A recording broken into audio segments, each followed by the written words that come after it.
দোয়া কুনুত পারেন না বলে যারা ভয়েতে বেতের নামাজই পড়েন না, তারা শুনেন তিনটা কাজ আপনার জন্য রয়েছে।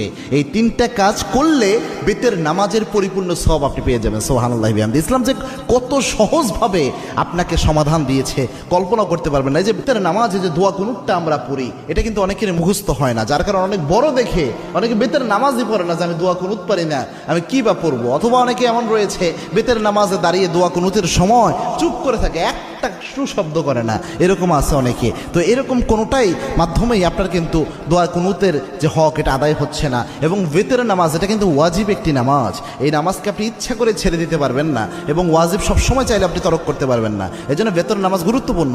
এবং কি আল্লাহর হাবিব সাল্লাল্লাহু আলাইহি ওয়াসাল্লাম বলতেন, ইন্নাল্লাহা বিতরুন ইউহিব্বুল বিতরা, আল্লাহ রাব্বুল আলামিন নিজে বেজরকে আল্লাহ রাব্বুল আলামিন নিজে ভালোবাসেন। সুবহানাল্লাহ। এবং আল্লাহর হাবিব সাল্লাল্লাহু আলাইহি ওয়াসাল্লাম সফর অবস্থায়ও প্রায় সময় চেষ্টা করতেন বেতের নামাজ যেন ছুটে না যায়। আল্লাহু আকবার। এই জন্য বেতের নামাজ মা বোন যারা রয়েছেন, বিশেষ করে আমার যুবক বাবা ভাইয়েরা যারা রয়েছেন এবং আমার বাবাজিরা যারা রয়েছেন, বেতের নামাজে আপনি দোয়া কুনুত পারছেন না, আপনি কি করবেন?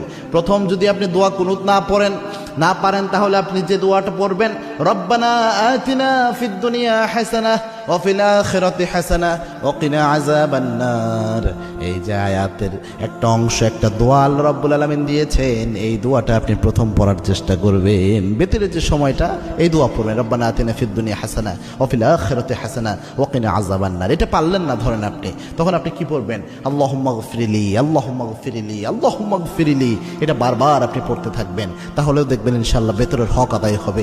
3 নাম্বার হচ্ছে আপনি পড়বেন আস্তাগফিরুল্লাহ, আস্তাগফিরুল্লাহ, আস্তাগফিরুল্লাহ। তিনটার যে কোনো একটা যদি আপনি পড়েন, আশা করা যায় ইনশাআল্লাহ বেতরের হক সাময়িকভাবে আদায় হবে। তবে এটা এই সময় পর্যন্ত, যতদিন পর্যন্ত আপনার মুখস্থ না হয়।